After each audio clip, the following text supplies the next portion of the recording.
What if the answer to your money problems isn't a side hustle? It isn't a new job. It isn't even a budget spreadsheet. What if it's been sitting in a book that's been on your shelf this whole time? Today, I'm going to show you 3.5 verses from the Bible that have quietly changed the financial future of millions of people. Not overnight riches, not lottery luck, but something deeper. Something that actually lasts. Stay with me until the end. Because the half verse, that one might hit you the hardest. Before we begin, I want you to do something. Take a breath. Whatever your bank account looks like right now, whatever debt is following you around like a shadow, for the next few minutes, let it go.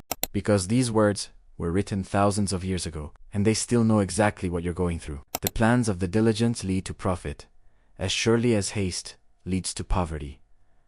Proverbs 21:5. Read that again. Not the lucky lead to profit. Not the talented.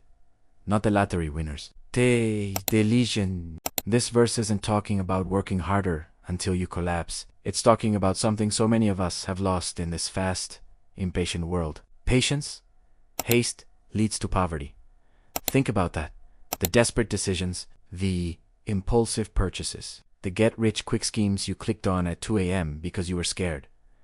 This verse is gently telling you, slow down, plan, then move. Because the people who build real wealth, they're not the fastest. They're the ones who didn't quit when it got boring. Give, and it will be given to you. A good measure, pressed down, shaken together and running over, will be poured into your lap. Luke 6:38. I know what you might be thinking. I don't even have enough for myself. How can I give? But this verse isn't about having extra. It's about trust. It's about believing that there is enough, that you are not in this alone. That generosity is not the opposite of survival. It's the doorway to it. Every person who has ever built lasting wealth, in any culture, in any era, eventually learned this truth. The hand that holds too tightly cannot receive anything new. Open your hand, even just a little. Watch what comes back. For where your treasure is, there your heart will be also. Matthew 6:21. This one isn't really about money at all. It's about attention. Where does your mind go when you're lying awake at night? Is it on bills?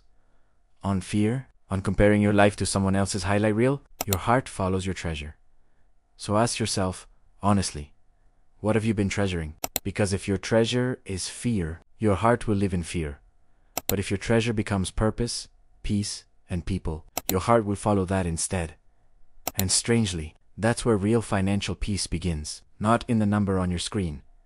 In what your heart is actually chasing. I told you there was a half verse. Ere it is. My God will supply every need of yours according to his riches and glory.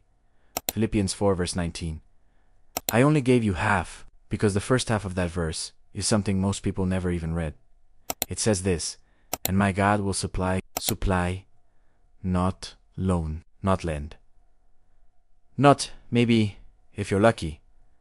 Supply, if you're exhausted from trying to carry this alone. If you've done the budgets, the side jobs, the sleepless calculations, and you still feel like it's never enough. This verse isn't telling you to work less. It's telling you you were never supposed to carry it alone in the first place. 3.5 verses. Not a financial plan. Not a get-rich strategy. Something deeper. A foundation. Diligence over desperation. Generosity over fear. Attention over anxiety. And the quiet promise that you are not in this alone. If even one of these verses spoke to something you've been carrying, I'd love for you to share it with someone who needs to hear it today. And if you want more reflections like this, stay close. There's more coming. Until then, take care of your heart. The money will follow.